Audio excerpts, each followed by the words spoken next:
एक गेंद, एक नया गेंदबाज और एक बेफिक्र टीम। पुणे टेस्ट में तीसरे दिन ही भारत को 333 रन से हार मिली। भारत में टीम इंडिया की दूसरी बड़ी हार है।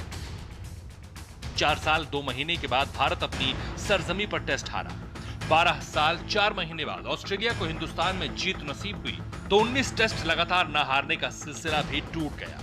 भारत में विराट की कप्तानी में मैं इस गेम के बारे में ज़्यादा इतना नहीं सोचूंगा, क्योंकि अगर आप 18-19 टेस्ट मैच के बाद एक गेम खराब खेलते हैं तो आपको वो भी एक्सेप्ट करना है कि वो इंटरनेशनल क्रिकेट का पार्ट है। आई डोंट नो, लोग अगर ये सोच रहे थे कि हम हार ही नहीं सकते, लेकिन हमारे माइंड में पहली पारी में टीम इंडिया 105 रन पर ऑल आउट हुई तो दूसरी पारी में 107 रन बनाकर देश पर एहसान किया, जबकि अकेले ऑस्ट्रेलियाई कप्तान स्मिथ ने दूसरी पारी में 109 रन चढ़े।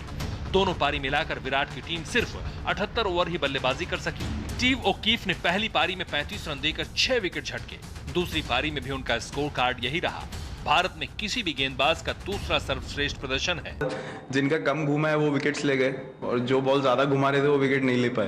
तो ये क्रिकेट की गेम ऐसी है, अभी उसमें क्या कर सकते हैं, अभी विकेट्स गिरे तो। नमस्कार, मैं हूं समीप राजगुरु। क्रिकेट की बात में आपका स्वागत है और आज आप देख रहे हैं कि हम बात कर रहे हैं एक शर्मनाक हार की। आदत छूट गई थी हार के बारे में बात करने की, क्योंकि लगातार 19 टेस्ट मैचेस और भारत की अगर बात करें तो ये 21वां टेस्ट मैच था जहां पर आकर टीम इंडिया हारी है। यशपाल जी स्टूडियो में है और पुणे से हमारे साथ हमारे क्रिकेट एक्सपर्ट रवि शास्त्री हैं। और रवि शास्त्री वो शख्स हैं जो इस सफर का लगातार सिलसिला जो चलता रहा है उसके साथ रहे हैं। विजय रथ में इन्होंने शुरुआत की थी, टीम डायरेक्टर, कमेंटेटर। और इस हार की वजह जानने के लिए आज हम अपने दर्शकों के लिए 8 सवालों का जवाब तलाशने की कोशिश करेंगे यशपाल जी से और रवि शास्त्री से, जो कि पुणे से हमारे साथ हैं। रवि भाई, इस टीम के बेहद नजदीक आप रहे हैं, चाहे टीम डायरेक्टर, कोच या फिर एक कमेंटेटर की हैसियत से। लेकिन जो पहला सवाल हम आपसे आज दागना चाहते हैं वो ये कि ऐसी शर्मनाक हार जीत खेल का हिस्सा है, लेकिन 333 रनों से मैच हारना, ये बेड़ा गर्क, ये हार, ये एम्बैरेसमेंट हुई क्यों, कहां चूक हुई है? देख समीप, एक चीज मानना पड़ेगा कि आज भारत की बजी पुंगी। हाँ, इसका कोई सवाल नहीं। 2 बार लुढ़क गए, किसी ने नहीं बनाए। चिंता उनको भी है। स्मिथ के दूसरी पारी में बनते हैं, एक सलामी बल्लेबाज पहले पारी में करता है, रन उनकी तरफ से भी नहीं बने। लेकिन फील्डिंग सबसे बड़ा दोषी है इस जो हार हुई है भारत की। जी हां, कई पहलू हैं। आगे आगे बढ़ेंगे तो इन सवालों के जवाब हमारे दोनों एक्सपर्ट्स देंगे। फील्डिंग पर यहां पर उंगली उठाई है यशपाल जी ने, लेकिन डीआरएस पे भी उंगली उठाएंगे, कप्तानी पर भी थोड़ी उंगली उठेगी। लेकिन रवि भाई, अगला सवाल आपसे यह है कि इस टेस्ट मैच का टर्निंग पॉइंट टीम इंडिया के लिहाज से क्या था? इस हार की वजह का टर्निंग पॉइंट कहां था?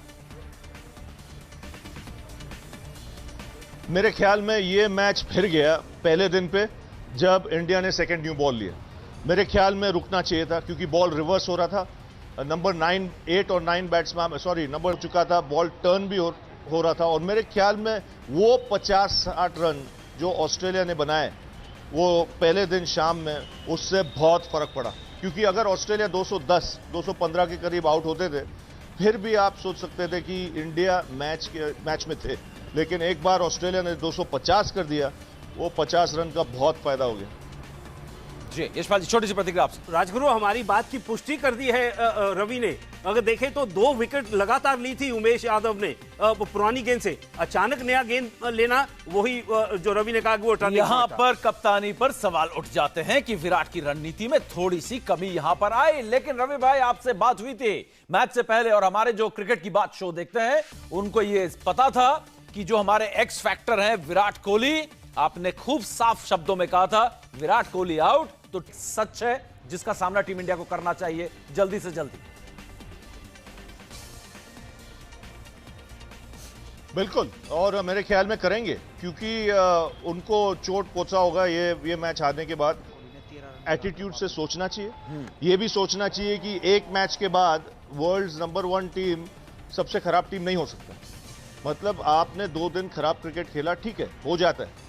शायद कॉम्प्लेसेंसी हो, खराब शॉट्स खेले, ड्रॉप कैचेस हो, डीआरएस का रिव्यूज खराब लिए, आप सब चीज मान ली। लेकिन ऐसा सोचना चाहिए कि ये 2 दिन चला गया, अब फोकस करना चाहिए सेकंड, थर्ड और फोर्थ टेस्ट मैच पे, और ये सोचना चाहिए कि कैसे हम सीरीज में वापस आ लेकिन सकते हाँ रवि भाई, लेकिन एक बात है यहाँ पर, हर कोई हीरो की बात तो हम करेंगे, स्टीवन स्मिथ की बात करेंगे, स्टीव ओकीफ की बात करेंगे, जिसको लेफ्ट आर्म शेन वॉर्न कहा जाता है। हालांकि शेन वॉर्न खुद उनका क्रिटिसाइज करते हैं, उनको गेंदबाज नहीं मानते हैं। लेकिन एक अनसंग हीरो है यहाँ पर मिचेल स्टार्क, जिसके बारे में आज ना बात हो रही है। बैटिंग में आपने उसकी तारीफ की, लेकिन विराट कोहली और चेतेश्वर पुजारा को एक ही ओवर में उड़ा के पहले इनिंग में शॉर्ट ऑफ अ लेंथ से निकला जो ग्लव को लगा, और फिर विराट कोहली को फुल लेंथ वाइड डाल के एक्स्ट्रा पेस के वजह से वो एज लगा और स्लिप में चले गए। तो मतलब ये बहुत ही डेंजरस बॉलर है, और डेंजरस बॉलर रहता कंटिन्यू करेगा ये सीरीज में। बिल्कुल, क्योंकि भारत रिलैक्स नहीं हो सकता, इसको पिच का जरूरत नहीं है, उनके पास पेस है और स्किल है। बिल्कुल। इससे पहले कि अगले सवाल की तरफ रुख करूं, एक छोटा सा सवाल और आपसे जानना चाहूंगा। हर क्रिकेट फैन यही कह रहा है कि ऑस्ट्रेलिया एक छोटी कमजोर टीम थी, वाकई में कमजोर और छोटी टीम आई है उनकी, वीकेस्ट एवर है। हरभजन सिंह शायद गलत नहीं है, लेकिन इस वीकेस्ट टीम ने आपको सबसे शर्मनाक हार दी है। आप 20 साल में ऐसी हार का सामना नहीं किया, अपने इतिहास में सबसे दूसरी शर्मनाक हार देखी है रवि भाई। क्या टीम इंडिया जरूरत से ज्यादा कॉन्फिडेंट थी, या होमवर्क जो तैयारी, ओपनिंग का सरदर्द कैसे ठीक होगा भाई? और स्पिनर 3-3 लेकर खेलते हैं, क्या जयंत यादव, यशपाल जी, रवि भाई, वीक लिंक है? दो बड़े स्पिनर्स के साथ जयंत यादव जेल नहीं कर रहे थे, क्या बड़ी वजह है? और डीआरएस और लचर फील्डिंग को कैसे सुधारेंगे और कमबैक कैसे करेंगे इस सीरीज में? ब्रेक के बाद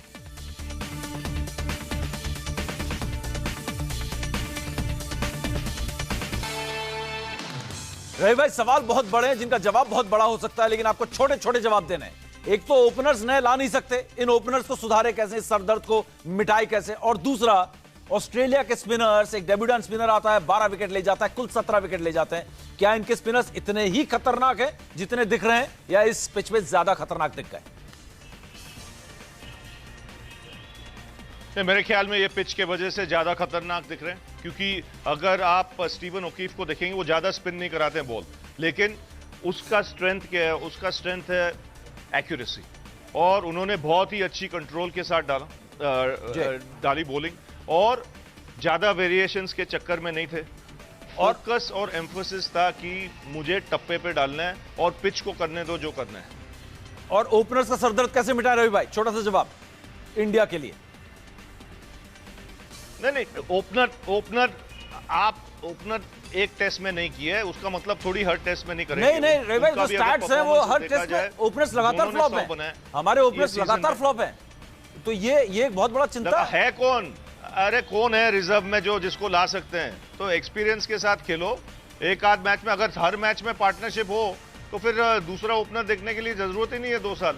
ये तो ओपनर्स तो फेल होते जाएंगे, जैसा डेविड वार्नर महान ओपनर है, वो भी फेल हो गए। बिल्कुल, लेकिन ऐसा ही चलता रहा तो रवि भाई आपको ओपनिंग के लिए उतरना पड़ सकता है। आप कमेंट्री बॉक्स में रहते हैं, आप ही को भेजना पड़ेगा। इस तरीके से ओपनिंग होती रही, 10 रन 20 रन की पार्टनरशिप, 3-4-5 टेस्ट अगर नहीं चला तो मैं भी पैड डाल दूं। चलिए ठीक है, फिलहाल हम लौटेंगे इस ब्रेक के बाद। रवि भाई, जैसे टीम इंडिया का विजय रथ का वक्त खत्म हो गया 19 टेस्ट मैच के बाद, उसी तरीके से क्रिकेट की बात का भी आज का वक्त खत्म हो चुका है। लेकिन जाते जाते कितना मुश्किल है कमबैक रवि भाई टीम इंडिया के लिए? एक छोटा सा जवाब। काफी मुश्किल है, क्योंकि मैंने आपको शुरू में ही कहा था, ऑस्ट्रेलिया को अगर शुरू में एडवांटेज देंगे तो फिर बहुत मुश्किल हो जाएगा। लेकिन मैं मानता हूं ये इंडियन टीम में, मुझे लगता है ये वापस आ सकते हैं सीरीज में। स्कोर लाइन ये सीरीज में होगा 2-1। अभी कौन 2 टेस्ट मैच जीतता है वो मैं नहीं कहूंगा।